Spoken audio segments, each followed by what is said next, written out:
আসসালামু আলাইকুম। আপনারা দেখছেন আমাদের স্মার্ট কার্টেন সুইচ, সাথে রয়েছে কার্টেন মোটর এবং কার্টেন চ্যানেল। এই ভিডিওতে দেখাবো কিভাবে চ্যানেলটিকে সেট আপ করবেন এবং সুইচের সাথে কিভাবে পাওয়ার দিবেন এবং রিমোট অ্যাড করবেন, অর্থাৎ পুরো বিষয়টি তুলে ধরব। প্রথমে দেখছি কার্টেন সুইচ। কার্টেন সুইচে এখানটায় রয়েছে ওপেন এবং ক্লোজ, অর্থাৎ ফরওয়ার্ড এবং ব্যাকওয়ার্ড, আর মাঝখানে হচ্ছে স্টপ বাটন। তো চলুন দেখি কিভাবে কানেকশনটা দিব। মোটরে মূলত 5টি তার থাকবে। মোটর থেকে মূলত 5টি তার আসবে, ব্ল্যাক, ব্রাউন, ব্লু, গ্রে আর হচ্ছে ইয়েলো। তো মাথায় রাখতে হবে ব্লু তারটা হচ্ছে নিউট্রালে লাগবে, আর ব্রাউন বাদামি রঙের তারটা ফেস অর্থাৎ লাইন এল যে টার্মিনাল আছে সেখানে লাগবে, অর্থাৎ ব্লুতে নিউট্রাল আর ব্রাউনে ফেস লাগবে।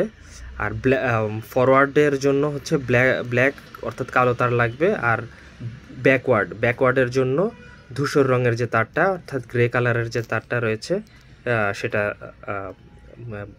L3 অর্থাৎ ব্যাকওয়ার্ডে কানেক্ট করতে হবে। কানেকশনটি সম্পন্ন হলে আপনার পাওয়ার চলে আসবে, এরপর অ্যাপসে সেটিং করতে হবে।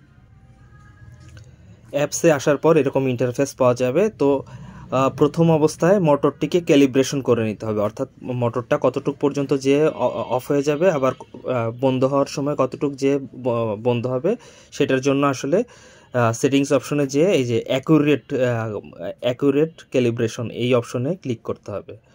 এরপর নেক্সট স্টেপ ক্লিক করতে হবে। এরপর আপনাকে এটাকে এখন যেমন এটা ওপেন অবস্থায় আছে, আমাদের ট্র্যাকটি ওপেন অবস্থায় আছে, এটাকে ক্লোজ বাটনে ক্লিক করতে হবে। ক্লোজ বাটনে ক্লিক করলাম, অর্থাৎ ক্লোজ বাটনে ক্লিক করার পর যখন দুটি একসাথে হয়ে যাবে আমাদের এখানে স্টপ বাটনে ক্লিক করতে হবে। আবার এরপর ওপেন বাটনে ক্লিক করতে হবে। ওপেন হয়ে যাচ্ছে, দেখা যাচ্ছে ওপেন হয়ে যাচ্ছে। ওপেন শেষ মুহূর্তে আসলে আবার স্টপ বাটনে ক্লিক করতে হবে। এরপর নেক্সট স্টেপে ক্লিক দিতে হবে। এরপর ক্যালিব্রেশন কমপ্লিট হয়ে যাবে, অর্থাৎ এখন যদি আমরা ওপেন ক্লোজ করি তাহলে এটা সঠিকভাবেই ক্লোজ হবে এবং সাথে সাথে মোটরটি বন্ধ হয়ে যাবে। চ্যানেলের বিশেষ কিছু সেটিংস দেখে রাখি, যেমন এখানটায় একটি আপনার এখানটায় যখন আপনার স্ক্রু করতে হবে, এই ভিতরে অবশ্যই একটি স্ক্রু লাগিয়ে নিতে হবে। এরপর দুই সাইডের জন্য আপনার দুটি স্ক্রু দিয়ে জয়েন করে নিতে হবে। আর এখানটায় বিভিন্ন চ্যানেলের জন্য রানার থাকবে। আপনার রানারগুলো এখান থেকে এই স্ক্রুটা খুলে রানার ঢুকানো যাবে বা বের করা যাবে। কার্টেনের সাথে একটি রিমোটও থাকবে। এখন দেখাবো কিভাবে রিমোটটাকে কানেক্ট করতে হবে। রিমোটটা কানেক্ট করতে হলে রিমোটের ব্যাক পার্টটা ওপেন করে নিতে হবে। তো রিমোট কানেক্ট করার জন্য এখানে প্রথমে এই পিনটা দিয়ে এই বাটনে ক্লিক করতে হবে। দেখা যাবে একটা গ্রিন বাটন জ্বলে বন্ধ হয়ে যাবে, তখন এটা ছেড়ে দিতে হবে এবং এখানটায় পি বাটনে প্রেস করতে হবে।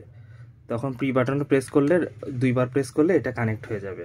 তখন রিমোটের মাধ্যমে এটাকে ওপেন বা ক্লোজ করা যাবে।